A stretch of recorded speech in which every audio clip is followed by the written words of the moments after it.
afternoon, everybody, and welcome to this edition of Coffee Break. And Merry Christmas, advance Merry Christmas. It's already December.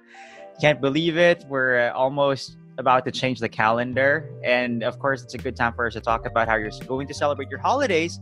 And of course, for today's edition of Coffee Break, it would not be possible if I would be talking alone, right? So I have, of course, my very pretty co-jocks here, Shai and Chloe. Hi, Nick. Hi. It was pretty. It makes us feel so special. Because you are. Merry Christmas to both of you. And yes, Merry Christmas, guys. Merry Christmas. How are you spending your holidays this year? Are you staying at home? Are you going to your province or just here? At home. Okay. I see. This one. With your cat. My Okay. dog right now. The sadness. Would you like to go home? No, Would much you- as I'd like to go home, parang it's not safe. Oo nga eh. Yeah. Yeah. Is it okay to talk about your province, Miss Chloe?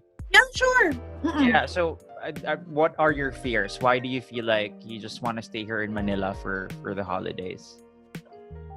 Well, first, unang-una, I don't wanna experience any yung bang yung the checkpoints. You get apprehended. Plus, mas ano ako mas concern ako sa baka mamaya ako pa yung magdala ng sakit. Diba? Because, well, I've been staying home naman ever since. But, I just want to be really, I'm on the safe side. Right. Yeah. So is this, would you say that this is a rather new way of spending Christmas this year? Because you always go home? I see. All right. Okay. What about you, Shai? Yeah, thank you for that question, Nick. Well, actually, I usually go on vacation naman talaga. I mean, if not for Christmas, I make sure I still go home to Zamboanga at some point of the year. But kung kaya, pero sometimes I do vacation. So either way, it's obvious that none of those is happening this December. Neither the vacation, neither spending Christmas with my family. Wala talaga eh. Same with Chloe, nakakatakot kasi baka sa travel mo pa, tsaka ka pa magkakaroon, or at least, get the virus, not necessarily get sick, but might pass it on to others. Kasi you could be asymptomatic nga, diba, and all that, pero, when you have seniors at home, so it's scary that you might just put them in harm's way because of that. So, rather not, and I'm sure everyone would understand naman. Nakakamiss, nakakalungkot, and especially because it's been a really tough year and you just want to spend it with your family. Pero, is it worth the risk, diba? I don't know. Now, how about you, Nick? No, yeah, I want to ask you both about that because I know, the past few years I've been spending the holidays here in Manila with some friends. But when it's Christmas time and New Year, I make sure that I get to go home in Bulacan. But this year, pareho tayo parang meron akong apprehension kasi pag umuwi nga ako just to get some stuff, parang sobrang nagdi-distance ako Nagdi-distance ako from family. So it's mabigat kasi hindi din naman ako yung ma-party na tao. Like for us, I wanted to ask you about that, Shai. Like parties and everything. It's Christmas time. Tayong lahat, diba? We host a lot of events during this time. Pero ngayon, parang halos wala. Diba? Wala. So, wala talaga. Kahit virtual, may mga nagtanong about virtual, pero they decided to cancel it. Hindi na siya fun eh. When they thought about it. I don't know with your experience with others, pero wala pa, sa mga nag-inquire sa akin, parang hindi daw kasi ganun kasaya yung virtual eh. So, parang wag na lang. So, I don't know though. I don't know. I see. What about you, Miss Chloe? You were saying something about virtual parties? It's being discouraged naman by the government, diba? Yung celebrating Christmas parties and everything. Correct. And the part wherein you were asking about going home to the province, ang iniisip ko naman, we're living in very uncertain times. Baka mamaya, maka-experience ka na naman ng magkaroon ulit ng, I don't know, lockdown or anything. Biglang hindi ka naman makaalis doon. Siyempre, may trabaho pa rin naman tayo. Kahit sabihin mo pa na right now, we're heavily dependent on the internet. We don't know if anytime bigla tayong magkaroon ng mga meetings or I don't know, mga ganung bagay ba. So, mas mabuti na yung stay put ka na lang muna para less ang exposure, less ang isipin and all. Less din ang gastos. Yes, yun din. Plus, ayoko rin yung hassle talaga ng like you mentioned earlier about checkpoint, pati yung they have to always constantly check your documents. And then you might be quarantined for a few days, mga ganun na feel mo hindi ka mag-enjoy ng Christmas mo dahil dyan. And there might be days, you might end up just being there for a couple of days, tapos babalik ka na naman, same quarantine. So, I'm just imagining the hassle. For some people, it might be worth it, but for crazy people like us, maybe we'd rather not risk it. I don't know.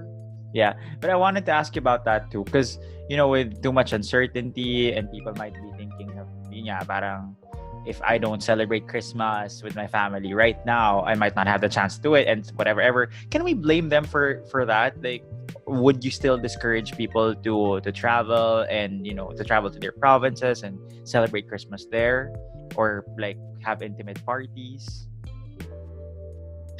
I discourage definitely. Yun talagang discourage. Kumbaga, wag mong gawin yan kasi masama yan. Hindi naman masama. Wag mong gawin yan kasi ganito, ganyan because of these number of facts, these number of details. Pero, hindi ko naman sabihin, naku, ginawa niyan. Hala, hindi na ako. Wish na ng probinsya. Ang hirap din judge kasi, people have been locked up. We've been locked up for how many months? And iba talaga, syempre, Christmas naman talaga, it's about, family and friends. So, sobrang raging yung, alam mo yun, yung excitement nila to leave. What about you, Miss Chloe? Would you discourage people to go outside? Of course. Imagine you've been taking care of yourself for how many months already. Tapos biglang makakalimot ka lang just because, you're feeling emotional and you want to see all of them and all. Parang, I don't think it's worth the risk. Total, what's another few more months of staying home na nagawa na natin ng ilang buwan na, diba? Ngayon pa ba tayo? Mahirap lang din siguro for those who are really at home sa mga unit nila. Like, probably, the two of you. But ako kasi I have my daughter with me. Yeah. So, I call her my Selly. Selly for cellmate. Cellmate. Kasi magka-cellmate kami kasi magkabilang kwarto. So, we call each other Selly. Parang preso ba? Yeah, at some point, it feels that way for a lot of people na rin talaga na in prison. But, guys, this will help flatten the curve. Please, tiis na lang. Nakaka-frustrate, nakaka-miss talaga umuwi. You see your family and friends, pero, Yeah, that's actually... Yes, sorry. Di ba nga, sabi nila the minors ba, allowed not to go to the mall? Yes. No, Yes. Nina, Nagtataka lang ako. I saw a message last Nagtataka ako. They can go to the mall, pero bawal sa school? Yun nga, Hindi pwede sa school? the mayors did not allow na parang... Yeah. Okay, I have a short story. Sorry, go ahead first. Some doctors are really against it Talagang they're discouraging the kids to go out. And even, telling the parents, campaigning na talagang as much as possible, just stay home to minimize transmission. Diba? Correct. Grabe. I mean, in the spirit of Christmas season nga daw, diba? Kaya parang minors are now allowed for as long as they have parental supervision. Pero I think the topic ko yan sa Nickpics na parang would you even allow your kids? Would you go out with your kids? I understand, we're so used to dining out at restaurants, especially during Christmas time. Pero ito nga, di ba nag-bike ako recently sa may dun sa may Pasay area. Yung dalawang bike. I saw your post. Yung post mo. Ay, grabe. It's so weird to see babies wearing face mask. As in, siguro mga 3 years old yon, nakarga-karga ng tatay. Tapos, family outing, Pero ang weird na parang, it's so scary. And paano kung yung bata yung maka-contract, diba? And then, tas saka niya yung parents. Pass on, diba? It's difficult kasi, diba, parang yung second wave, we are knock on wood, but diba, parang ma-expect mo siya ng January if people would go out the whole December. Scary time. Why do people put their kids out Actually, grabe naman. I have this friend, sorry, kwento ko lang rin I have this friend na kakapanganak lang kasi nila ng wife niya. So tapos they had to bring their child to the doctor pang check up. The clinic was inside the mall. Mm-mm. The guard didn't even allow them in kasi nga daw delikado, ganyan. Tapos kahit sabi nila, hindi po appointment to, etc., which I think naman nagka-miscommunication na. Pero I was really happy that that guard felt the need to say na hindi po pwedeng babies dito, bawal po, at against the rules, and very delikado nga, etc. So, guys, dapat ganun tayong lahat. It's so scary. Police ourselves, right? Especially right now. But I have a question for you, like Miss Chloe, since the number of cases. Okay, to be very honest, hindi ko na siya tinitingnan araw-araw. Kasi alam ko na, ako lang na marami pa rin siya. Pero itong nung pumayag na umalis yung mga minors for as long as there's parental supervision. Do you see this as parang yung sinasabi nila with us Filipinos, yung resilience natin as Filipinos? Can you justify that as with our character of being resilient and being hopeful? Ganon. Minute ulo ko sa Parang hindi the way I see it. Parang hindi Kasi the way I see it, parang it's just me, probably to help the economy. Mm-mm. Para magkaroon ng mga pupunta sa mall gagastos and things like that. Pero yung balik naman yan, I don't think it's being resilient and all. I'd like to think na kahit papano I have some resiliency in me, but I think it's also common sense that tells me not to overdo it.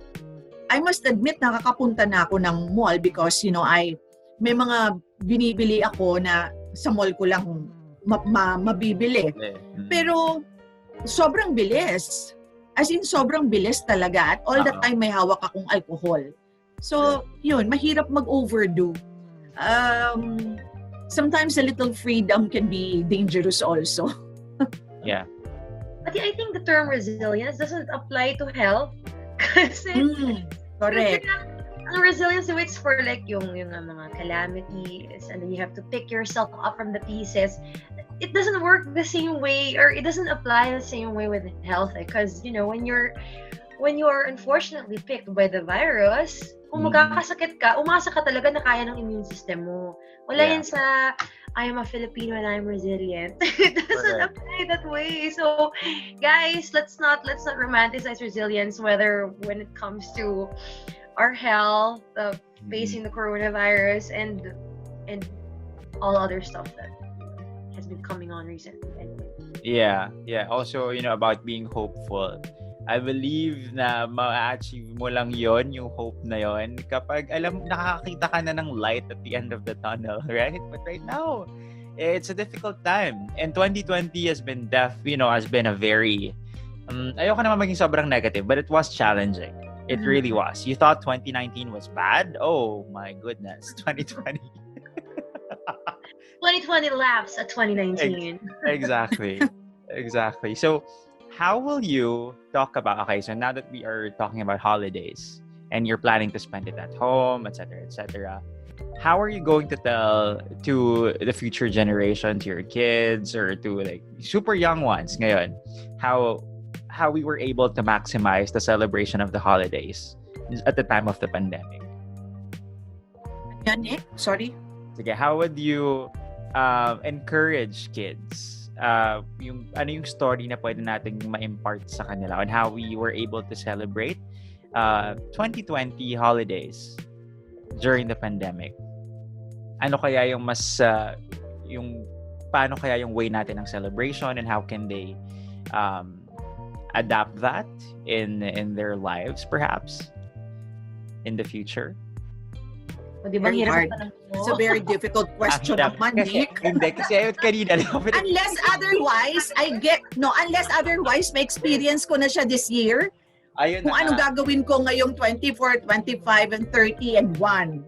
Then so, I can probably... Kasi before, di ba, like we would always go out, tapos may mga countdown tayo, tapos alam mo yun, nasa labas tayo. An exciting time talaga. Exactly. But right now you have your Sally, right? You have your daughter, and you just have your cat. Ako, I have myself. Ganyan. What do you think would be the best? So, yun na lang. On how you can still celebrate despite, being in quarantine. Ayun na lang. Magluluto pa rin ako. Okay? So Tulad pa rin ng dati. Ako naman kasi I'm not the type na party kung saan. Siguro I'm way past that already. So, I'm the type na magluluto na lang sa bahay kahit, alam mo yon, na kahit ano. Yung pang tatlong araw. Yun, exactly. Hindi siya, pang isang linggo. Pang isang linggong spaghetti. Itutuloy mo pa rin yun. Nothing will change sa part na yun. Correct. At saka syempre ngayon, I'm going to bake my own cake kasi marunong na ako, diba? So see, that's one of those things. Like you were able, may self-discovery, diba? So you don't have to be out, right? Hindi ko alam na may pala ako, Midas touch pagdating sa cakes. I love it. Ang sarap. Di pa ako order ulit. Pero ipa-plug ko na yun. Kung pwede i-plug dito. Ang sarap na. Natay ko nga yung post mo eh. Ayoko namang maging imposing sa'yo. I want to order again because hindi ako nakapag-picture. Kasi nga naubos na namin agad. This is a sponsorship, by the way. That ends. Sponsorship na. I'd like to say thank you to Boss Ed Montilla kasi lagi diyang sinishare yung mga post ko. Yeah. Pagtuwa siya. Yeah. So, yeah, okay. That's good. So, self-discovery for Miss Chloe. What about you, Shai? Ako, I think, kasi I'm more of a realist talaga versus being a pessimist or optimist, right? So, matagal lang mababa yung expectations ko for this year.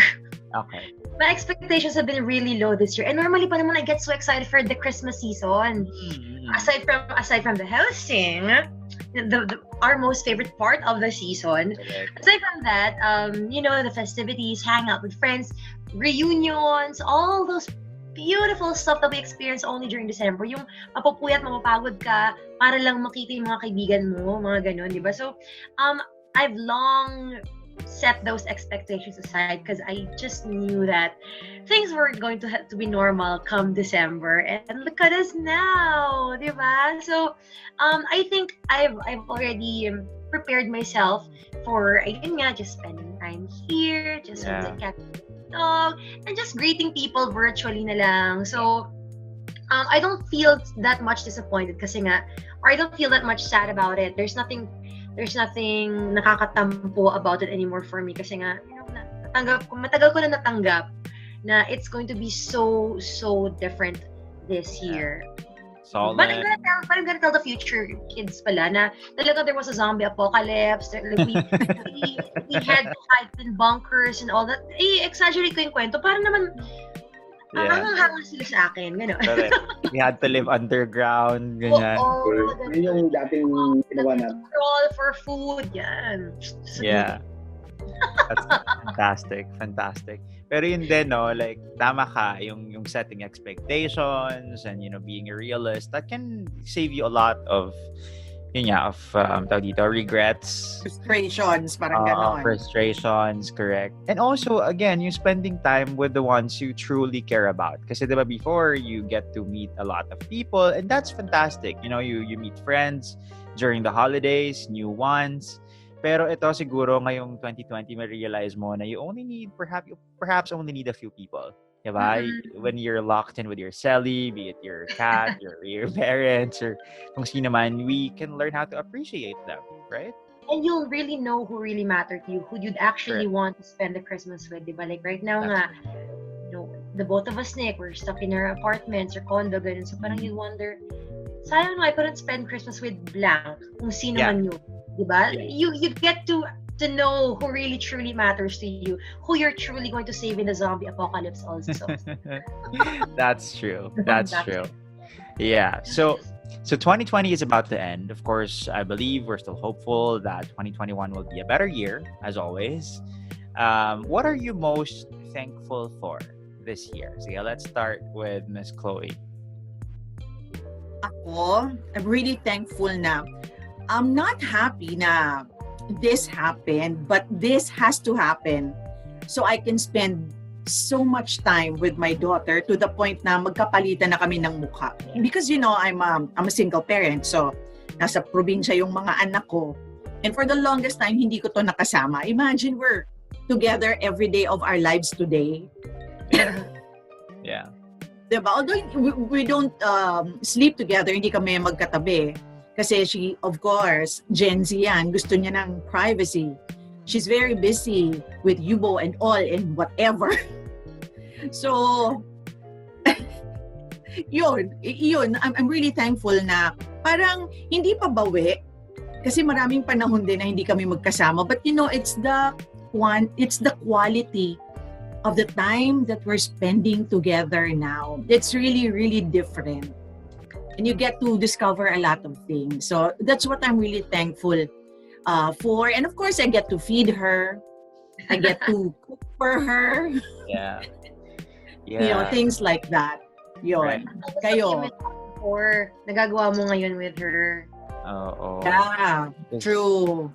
Like I remember back in the office at the station, kasi you're so busy. Like you're early, you wake up early, you go to the station early. Ako late naman, lagi naman ako late, diba? So, bago Dami mo talaga.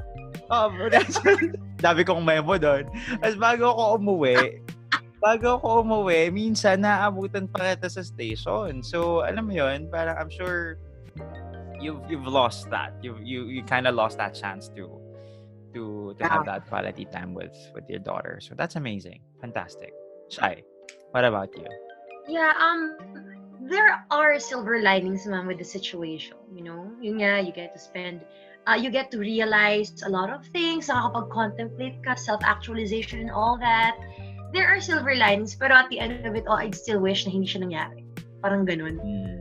Pero your question is what am I thankful for? I'm thankful that I still have a job. Yeah. Yun talaga, like one of my biggest flex this year is in spite of the pandemic, in spite of how difficult it is for so many people, we still have a job. We still do this. We still do Coffee Break, right? So I'm really grateful for that, and I'm grateful that my family is still healthy.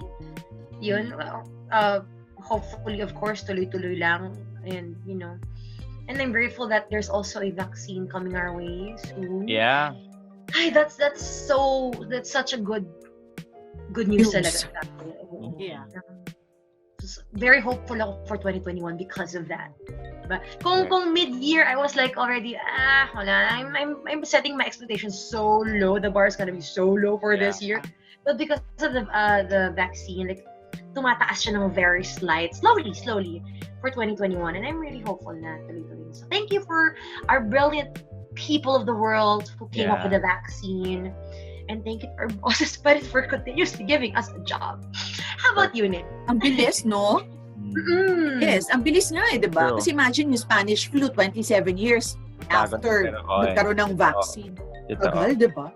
Totoo. Yeah, which leads me to technology as something that I'm really grateful for now. Because I feeling ko, parang lagi kong sinasabi ata kay Miss Chloe before na hindi ako belong sa generation kasi I would have wanted to live at a time when there are no smartphones yet or walang BS. Like it's just pure me wanting to have that kind of experience, of connecting to people without the use of the phone and Pero it's something that I'm really grateful for this year kasi makikita mo talaga how people can take advantage of it in a good way. We've been seeing the bad stuff that social media can bring to kids, to people. Pero tingnan mo, the very technology that we have right now enables us to shorten the time so that we can save more lives. So it's amazing. It's amazing. That's something to be grateful for. And yung technology din kasi yung nag-bridge sa atin. Like imagine, if we don't have technology right now, it would be so difficult for us to do coffee break. Diba? Hindi man lang tayo makapagstahan. So I'm very happy na nangyari yung quarantine at a time when there's an option for us to utilize, the if it had to happen, it's good that it happened now. Correct. I think we talked about this before. Like, what if this happened during the 90s or 80s? Oh. Ang lungkot lalo ng mga tao, the depression would just, be... tapos ang mahal ng long distance phone. Talagang me, guys. You're gonna be left behind talaga without really knowing what's happening. Correct. Sa mga kakilala mo, diba? At syempre, takot ka lumabas, but you need to go out to buy newspaper to be Yeah. updated. Yeah. So yeah, I'm thankful also that if it had to happen, it happened at this time. Correct. All right. Also, your PS4, PS5 thing also, at least able to keep you sane. Technology. But not yet. I have to say, that's something that I'm looking forward to. For next year, not at the end of this year. But what about you? To get to wrap up our conversation today, this was really, really kind of heartfelt. I could feel that both of you have a lot of things to be grateful for. What are you looking forward to? Yun na lang. As the year ends or as we enter another year. Ayan. Apart from the vaccine. Sige, Chloe. Ako, as the year ends, well, I just want this year to end peacefully. Yung wala nang malaking balita na nakaka-stress or anything na mangyari. Isa yan sa mga nililook forward ko. And for next year, na sana talaga matuloy na magkaroon ng vaccine so that we can all go back to seeing each other every day. Yeah. Diba? Yun lang. Cool. Yeah, same here naman rin talaga the vaccine. But I also wish, I'm looking forward to people being smarter about their decisions. Even with the simple stuff like ito na going out could really be risky. So I hope now that they've learned their lesson about it and not just take things for granted. Not just take going out for granted because nowadays it's a luxury to be able to go out, diba? Yeah. So yeah, I think those are stuff I'm looking forward to. But for me, pareho lang naman. Bigger pay, baka naman boss, shots. Bigger pay.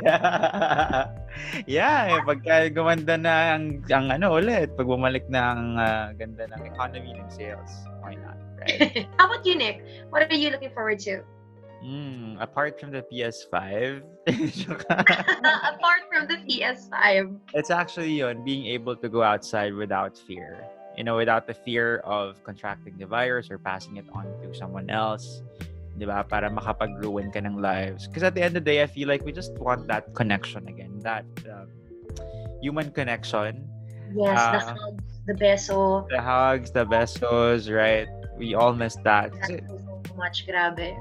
Diba? But at the same time, I'm looking forward to deepening my relationships naman to the very few ones that I've treasured during this pandemic. Yung mga naka-quarantine with you, yung mga nagkamusta sa'yo, kinamusta mo. Yung mga kabike mo, gano'n. Kabike. The relationship, with those few people. Yun lang. And that's it for me. All right.